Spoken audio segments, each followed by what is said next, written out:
ምን እንደገጠመኝ ልንገራችሁ። ከሜክሲኮ መገናኛ እየሄድኩኝ ታክሲ 40 ብር ይቀበላል፣ 35 ብር ይቀበላል። ከሜክሲኮ መገናኛ ታሪፉ የመሰለኝ እኔ 30 ብር እና 30 ብር አውጥቼ ስሰጠው ዝም አለኝ። ለምንድን ነው ዝም ያለኝ እያልኩ ጥያቄ በጣም ፈጠረብኝና ጋቢና ላይ ያሉት ሁለት ናቸውና 50 ብር አውጥተው ለሁለት ይሰጡታል። 20 ብር ያስጨምራል ሲላቸው 25 ብር አይደለም እንዴ ሲሉት 35 ብር ነው ታሪፉ ይላቸዋል። እነሱም ያለምንም ማቅማማት 20 ብር አውጥተው ይጨምሩታል። ሁሉም እንደዛ እያለ ከፈለ። መጨረሻ ላይ አንድ ልጅ ከኋላ የተቀመጠ 50 ብር ይሰጠዋል። ከዛ 50 ብር ሲሰጠው ምን ይመልስለታል? 15 ብር ሰጠው። እኔ አሁን 30 ብር ሰጠው፣ ዝም አለኝ። ለምንድን ነው ዝም ያለ? የለውም ብሎ ትቶኝ ነው እያልኩ እየተወዛገብኩ ነው እኔ ለራሴ ማለት ነው። ወይስ እኔ ትክክል ነኝ እያልኩ ራሴን እየገመገምኩት ነው። እንደዛ ሲሆን በቃ በውስጤ ብዙ ነገር እያመሰለሰልኩ ነው። ከዛ 15 ብር ሲመልስለት 25 ብር ስጠኝ፣ 15 ብር አይደለም የምትሰጠኛል፣ ታሪፉ 35 ብር ነው አለና ዝም አለው። መጨረሻ ላይ የሰጠውን 15 ብር እንካ ተቀበለኝ ሲለው አልቀበለው አለ። መልሶ ወረወረለት። የሰው ብር አላነሳም አላረዳት። አምሳውና ያዘው፣ የምትመልስልኝ ከሆነ 25 ብሬን መልስልኝ የሚል ጭቅጭቅ ገጠሙ። ከሜክሲኮ ጀምሮ እስከ መገናኛ ድረስ ኃይለኛ ክርክር እየተከራከሩ መጡ።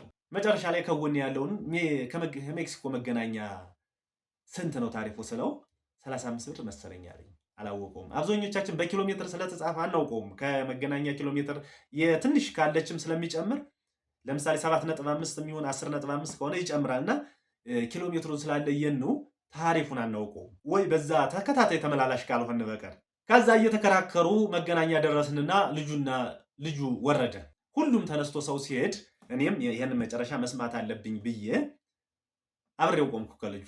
ከዛ ትራፊክ አስተባባሪው አለና ጠራውና አስተባባሪውን ታሪፉ ስንት ነው ሲለው ረዳቱን ታሪፉ ስንት ነው ሲለው ረዳቱ 35 ብር አለው። ከዛ መጨረሻ ላይ ያ አስተባባሪው ከጎን ያለውን የታክሲ ሹፌር ሲጠይቀው 25 ብር ነው አለው። መጨረሻ ላይ 10 ብር አስመለሰለት እና ቆጨኝ። እኔ 5 ብሬን እዚሁ ልጠይቅ ወይስ ዛሬ ልለፍና ሌላ ጊዜ ልከራከር የሚለው። የኢትዮጵያ ሕዝብ ኑሮ ተወደደ ይላል እንጂ በአናቱ ላይ ብደርብበት አይጠይቅም።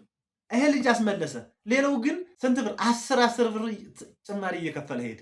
ነገ 40 ብር ሲያደርግበት ምንም አያመጣም። እና እንዳጠቃላይ ምንድነው ይሄ ትብብራችን ቦንዳችን ተሰብሯል። ታክሲ ውስጥ እንደዛ ሲከራከር አልጠየቅንም። እኔም ለራሴ ሌላውም ለየብቻችን ነው እየተጓዝን ያለን ነው። የኑሮ ውድነቱን እንግዲህ ነጋዴ አናታችን ላይ ሲጨምር እንደዚህ ህብረት ፈጥረን አቁሙ የማንል ከሆነ ነገ ላይ መንግስት ኑሮ ተወደደ መንግስትን ብቻ ማማረር የለብንም። አንዳንዴ እኮ እኛም ህግ ማስከበር እንችላለን እኮ። መብታችን የሆነ ነገር እምቢ ማለት እንችላለን። በግሩፕ ተደራጅተን እኮ ረዳትና ሹፌርን እኮ እንዴት በግሩፕ ማሸነፍ አንችልም? ሌላው ቢቀር ተራ በተራ ደግሞ አንዳንዱ ማመን እንደሚያደርግ ታውቃላችሁ? እኔ ጨምርልሃለሁ ብሎ የሚያወጣለ ልጁ መብቱን አስከበረ። ሁላችንም እንደዛ መብታችን ብናስከብር ታሪፍ አናታችን ላይ እየጨመረ አይሄድም ነበር። ለዚህም ነው ሲጨመር ምንም አያመጡም እያለ መንግስት አንድ ስቴፕ ሲጨምር መንግስት 30 ብር ካደረገ እነሱ 40 ብር ያደርጉታል። ተራው ህዝብ ኑሮ ተወደደ ግን አይናበብም። ሁሉም እያወጣ ይከፍላል። እንዲህ ያለ ነገር ለምንድን ነው ህብረት ፈጥረን እማናስቆመው? ትራፊክ ፖሊሱስ ትራፊክ አስተባባሪውስ ለምንድን ነው ያልቀጠው? እና ብዙ ጥያቄ ፈጠረብኝ። ለምንድን ነው ያልቀጠው? ኃይለኛ እርምጃ ቢወሰድ እኮ ህዝብ ላይ እንደዚህ የኑሮ ውድነቱን እንደዚህ አይጨምሩትም ነበረ። በእያንዳንዱ ሱቅ ምንም ሂዱ። እኔ ይሄ ሰንደይ ማርኬት ላይ የተቀመጠው 65 ብር ነው። እሱ የሚሸጠው 80 ብር ነው።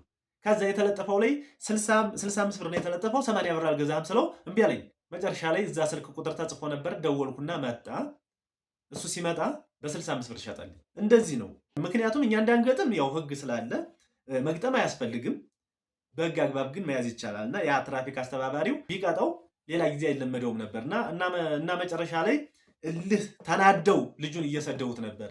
እኔ እዛ የቆምኩት ሁሉንም ነገር አንድ እንዳይመቱት ብዬ አስቤያለሁ። ሁለተኛ የመጨረሻውን ማወቅ አለብኝ ብዬ አስቤያለሁ። እና እንደዚህ ካለ ለምንድን ነው ህብረት የማይኖረን የሚል ጥያቄ አለኝ። ብትንትናችን ወጥቷል። አንድነት የለንም።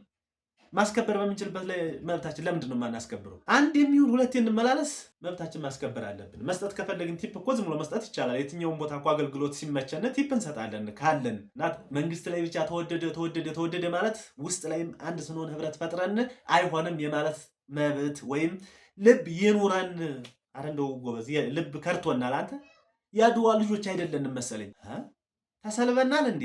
ልባችን አተናል። እና እኔ በቃ ያቺ 5 ብር ጸጸተችኝ። 5 ብሩ ሳይሆን መውሰዱ እና ሌላ ጊዜ እንደዚህ ሲኖር አንድ ሆነን ማስከበር እንቻል። ሁሉም እንዲደርሰው እስኪ ላይክ ሸር አድርጉለት።